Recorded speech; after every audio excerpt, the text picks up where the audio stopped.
Question and answer Okay ba? ba? To? Okay. Oo. Ganda, di ba?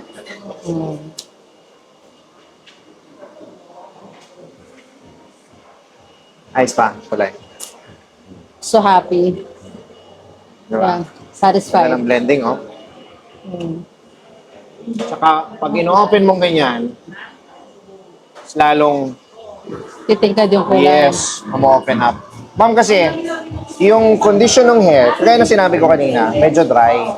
So, instead na i-light ko lahat, pinili lang natin. Yan. Pinili natin yung mga majority na yung nagmamatter sa color talaga, which is yan, no?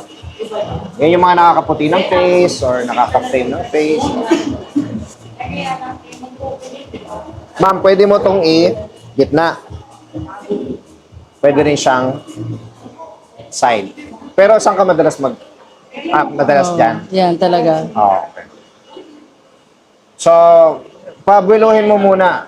Pag tumibay na ulit siya, kasi di ba sabi mo kanina mas priority mo yung condition. Yeah. Pag tumibay na, pa-blend mo. Pag-ray mo ulit ng todo. Oh, ayoko na, gusto ko i-avoid na yung bleach as much as possible kasi yun na talagang it really dries your hair. Oh. Pero ang pansin mo naman, di ba? Hindi naman binleach. Hindi, ano lang yun, mild lang talaga.